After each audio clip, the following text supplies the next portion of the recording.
Good morning, everybody, and welcome to the Menopause Mindset Monday. How are you doing this morning? So, today I thought I would jump on and I'd like to talk to you today about the subject of self esteem and self worth because I think this really is a menopausal topic. I see a lot of women who come to me who want to, quit the wine, start the exercise, quit the sugar, have better relationships, but at the root of their blocks is this lack of self-worth, this self-sabotage, this inability to really take care of themselves, to nourish themselves, and to put themselves first.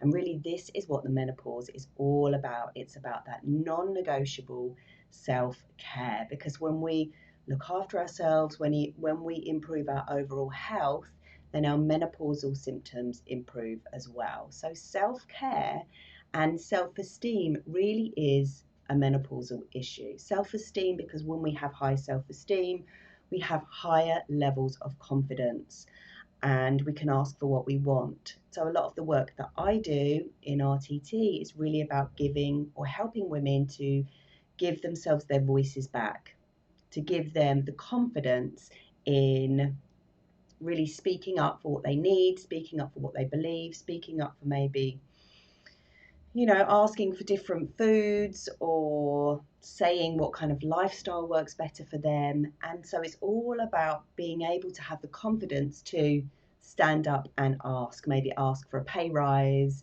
maybe ask for more intimacy with a partner, maybe ask their kids for more cooperation around the house. Whatever it is, high self-esteem will help you get what you need, will help you get from A to B. And so that's what I wanted to talk to you about today. Right, let's see, what else have we got here? So, yes, what is high self-esteem? Well, high self-esteem is, I think, it's all about having confidence in yourself. It's about having the confidence in your abilities. It's about having confidence in your self-worth, knowing and believing that you actually deserve good health. You don't deserve to suffer. You deserve good health. You deserve the successes that are coming your way. And like I said before, at the root of this not deserving at the root of these blocks, if you're not getting what you want in your life, will be self-sabotaging blocks. So we really do need to be able to, not go along with the crowd. We need to be a leader, not a sheep, when it comes to being in charge of our own health. And when you look at the world today, not many people are in charge of their own health. Most people are just following the run of the mill. They're not brave enough. They don't have the self-esteem or the self-worth to cut away from that mold and to actually start creating and molding a life that they want for themselves, which looks like health, well-being, great relationships, great finances. So I'm all about that. I'm all about you being a leader in health, a leader of your life. I don't mean, necessarily being a leader of the country or a leader of your business or whatever, but just being a leader of your own health is so hugely impactful for you, but it's going to have such a wider impact. It's going to impact your family, your friends, and your wider community if you're happier and healthier. So there are many, many reasons why we need to break away from the mold, create a higher level of self-worth and a higher level of self-esteem so that we can actually move forward and do what we want to do in our lives. But here's the thing, a lot of women that I see have these blocks. They have these blocks to moving forward, they have these blocks to health, to actually doing what's right for them. Because the mind always takes you back to what is familiar. The mind will always try to take you back to what it knows. And if what it knows is baking cakes or having 2-3 glasses of wine a night or staying up watching Netflix till God knows what time in the morning, then it's going to be really difficult for you to break those habits. Not impossible, and certainly made so much easier with RTT, but we really need to look at why those blocks are there. And in some cases, I've got a few here that I've made a note of. In some cases, we like being a sheep because we fear breaking away, because we fear being different. We think that, some people will be resentful if we start taking control of our lives, or if we start bettering ourselves. Maybe we don't want to make people jealous of us. I know that was a big block for me. um, yeah, maybe we want to stay connected. We want to stay poorly. Maybe we're getting something out of complaining about the menopause. And I see this so much with female clients out in the world, and actually not clients, just people out in the world, moaning and moaning and moaning about their menopausal symptoms, and forming this kind of alliance with other women who are also complaining about the menopause. And while they feel bonded and connected in their complaining, they're not actually helping themselves in any way, shape, or form. So it's so important that we break away from the kind of moan and groan society and the helpless society, and this is just the way that it has to be society, and start finding people who are also taking control of their health, taking charge of their mindset around their attitudes to health and well-being and relationships and finances, and really finding solace in that group. So, there definitely are ways of helping yourself move from that kind of moan and groan society to the yay society, and RTT is one of those. But you can just make that choice and that decision yourself. You can just decide that you don't want to be part of that club anymore. You actually want to be part of a club that is happier. You want to be part of a club that is trailblazing, leading the way. And sometimes it means giving up people, friends, situations, or circumstances that we really know deep down inside of ourselves are no good for us. Maybe they're pulling us down, maybe they're just making us feel really heavy and like we're not able to move away. This can be quite difficult when it's family, of course, because blood tends to be thicker than water. And I know some of my clients have actually estranged themselves from their family because they're toxic and they need to get away. And actually getting away and not having family is better than staying in a toxic family. So there's lots of different reasons why we block ourselves to creating high confidence, high self-esteem, and actually giving ourselves what we want. And mainly it's around this fear of rejection. So we really need to understand and get rejection proof. We need to understand that people that judge us for bettering ourselves are coming from a place of lack. And they're coming from a place of, we want to bring you down so that we feel better about ourselves. And I've seen that so much. People who criticize, they just want to bring you down to make themselves feel better. And this is effectively what bullying is. A bully will always try to bring a victim down to sort of elevate themselves. If they bring you down, they elevate themselves. This is you, this is them. If they bring you down, they go up. So, it's really about understanding that. And it's because they don't feel very good about themselves. That is why they feel they have to do that. So when you understand why people want you to stay small, you understand that it's because of their own lack of self-worth and their own lack of feeling like they are not enough on the inside. That is why they want to bring you down. When you understand that, it's really nothing about you. You are free. You are free to create the health and well-being and relationships and finances that you want. You don't have to stay stuck and small because of what other people think about you. That's their stuff. And if they criticize you, just know that people who criticize have the most criticism reserved for themselves. And when I discovered that, I was like, oh yes, of course. And now I just don't live in fear of people criticizing me. That's why I'm able to be really, really vocal on social media, because I really don't care what people think. And I'm able to, if I do get triggered, I'm able to handle it. I'm able to recognize what's my shit, what's their shit. So that's really cool. So knowing that, self-esteem is all in your mind. I love this. Your self-worth, your self-esteem, how you feel about yourself is all in your mind. It's based on your childhood programming, it's based on cultural conditioning, and it's based on the language that you have in your head going round and round and round on a daily basis, telling you all sorts of stories about who you are. So, I like to think of you being a blank canvas.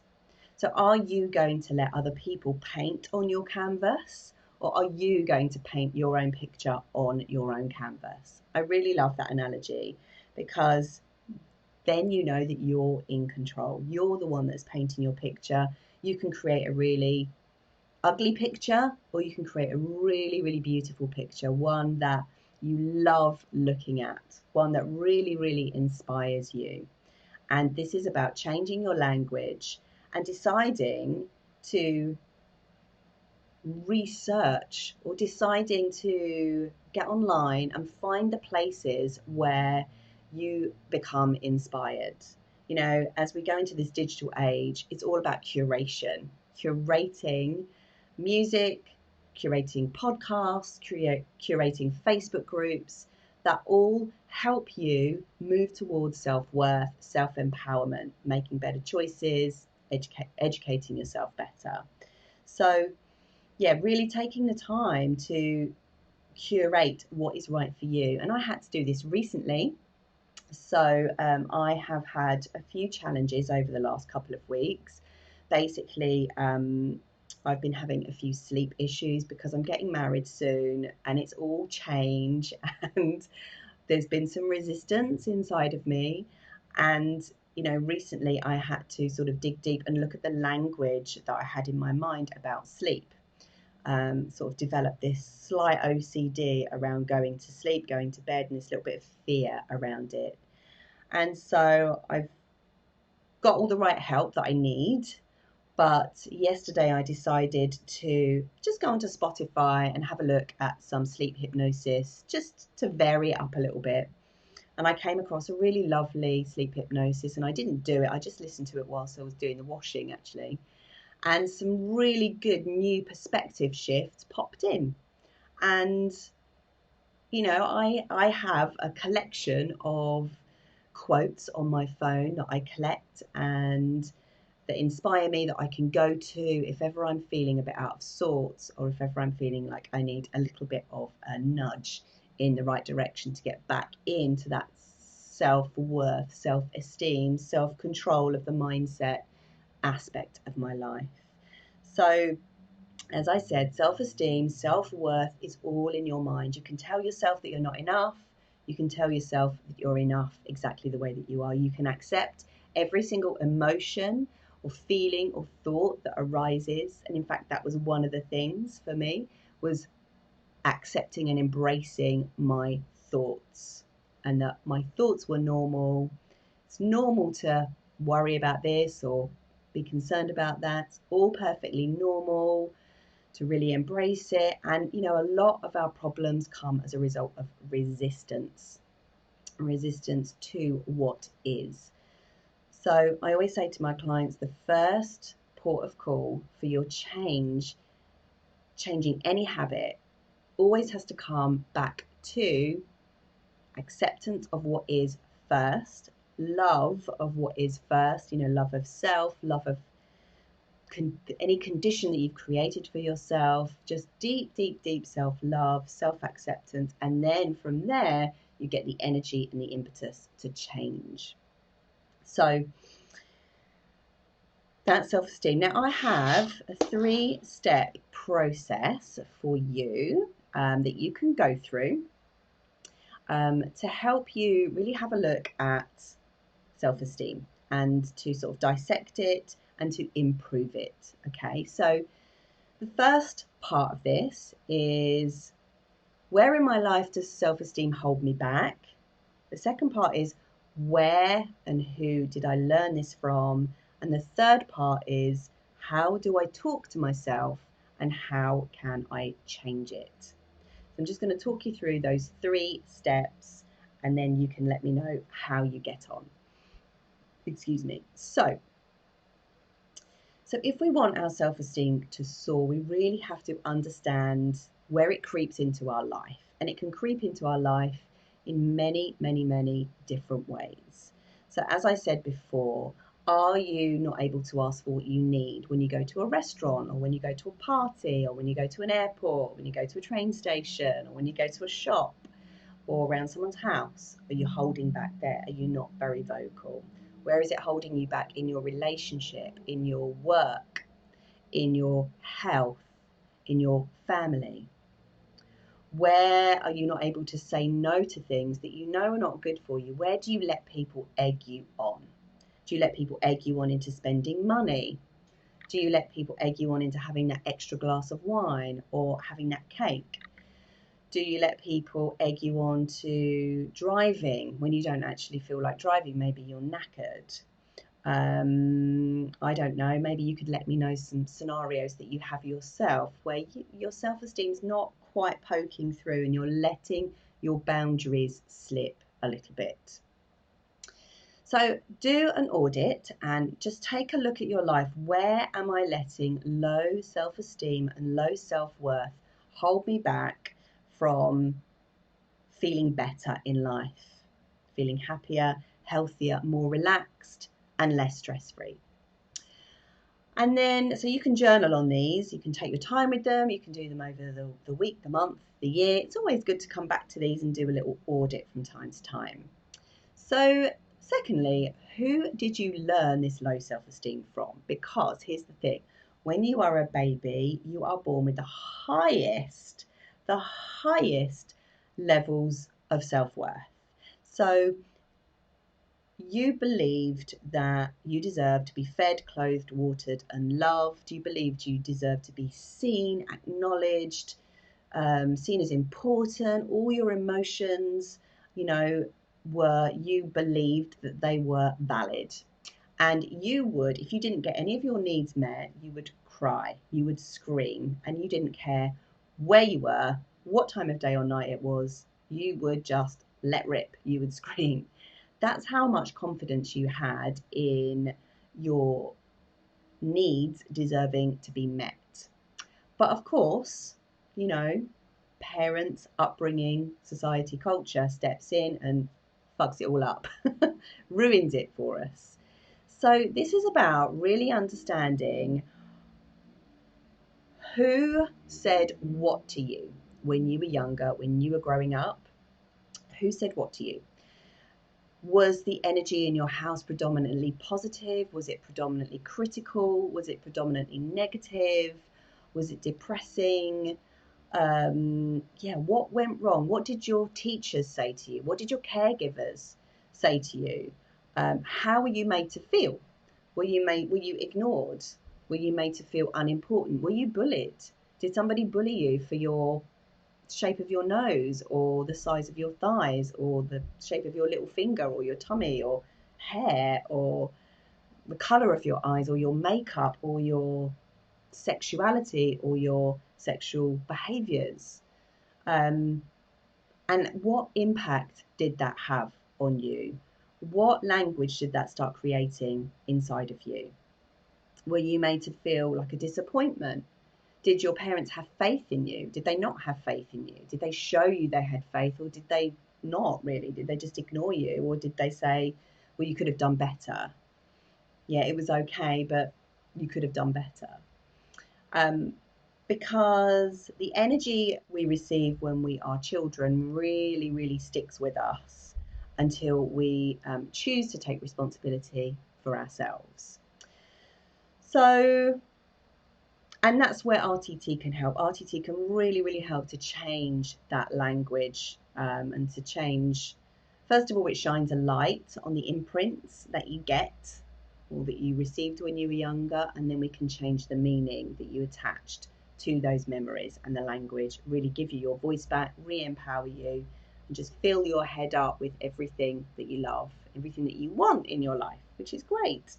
It's like a shortcut, it's like a jump starter process to just makes things a bit easier. It makes life easier, it makes habit change much easier.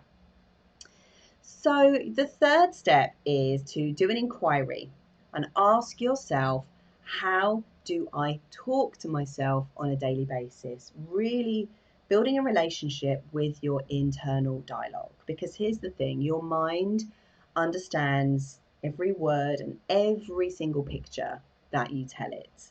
So if you visualize something horrible, you will get a not very nice response in your body.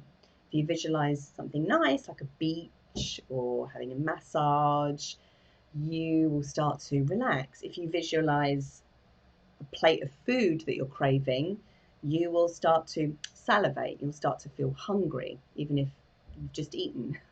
Start to visualize that Victoria sponge. You're going to want that Victoria sponge, so best not to visualize it. So where am I? Yes, the words and the pictures. So this is why your language has such a massive impact on you, because it affects all of your hormones. It can elevate your stress or it can lower your stress. So this is about you checking in with yourself and catching yourself, and maybe writing down or just taking a note of, what's the language I'm using? Is the language predominantly self-critical, self-harming? Because you can harm yourself with your language. Or is it self-loving? Is it accepting? And what we really want to do is notice what language we're using and then change it and transform it. So you can actually write down on one piece of paper the kinds of limiting beliefs that you have about yourself. And then on the other side of the paper, you can write the opposite of that, and then maybe create a recording of yourself saying those statements and then listen to that recording every day, or you can put them up around your house so that you are absorbing those positive statements frequently. And the mind loves repetition, and it always learns through repetition. That's how you learn all those songs when you were a kid. That's how you learn the lyrics to Ice Ice Baby. You didn't sit there and study them, you just had it on repeat over and over again. And so it went in, and that's how the new positive helpful language will go in, if you have it on repeat. Actually, if you know any musicians that are looking for a niche market, maybe some kind of positive suggestion type song would be awesome. I'm sure it probably exists out there anyway. So yes, check in with yourself, ask yourself, how am I speaking to myself, especially first thing in the morning and last thing at night.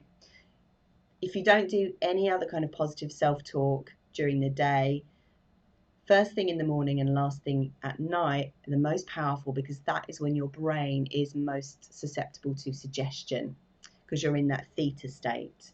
So waking up, springing out of bed, and making it your mission to say nice things to yourself, to praise yourself.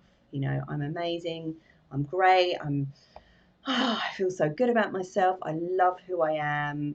You know, I love my skin, I love my hair, I love my face, I love my heart, my intentions are good, I deserve good things, whatever. You make them up. Of course, you can get inspiration from anywhere, from any motivational speaker, from me, from Marissa Peer, from whoever, Marie Forleo, whoever you follow. Yeah. So, yeah, what do you say to yourself about your worthiness with regard to, let me just repeat that again. What do you say to yourself about your worthiness with regard to your job, your salary, your relationships, your body, your health, your finances, your potential? So all of these things are really, really important to double down and have a look at, and then flip it, change it, you know, write a different story, tell a different story, have a different attitude, because your attitude towards yourself and your health and your well-being is really going to massively affect the kind of menopause that you have. All right, lovely ones, thank you so much for joining me this morning for this Facebook Live in the Menopause Mindset. And if you've got any questions, if you've got any feedback, if you've got any comments, please do leave them. I will always get back to you. All right, guys, I will see you next week. Bye for now.